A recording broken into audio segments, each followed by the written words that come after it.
பேருந்து சென்று கொண்டிருக்கும் போதே திடீரென்று வெளியேறிய வெள்ளை நிற மர்மம்.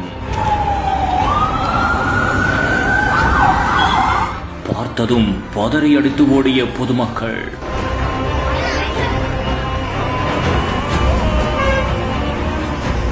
பஸ்ஸை நிறுத்தியும் நிற்காமல் வெள்ளை நிறத்தில் வெளியேறியது என்ன?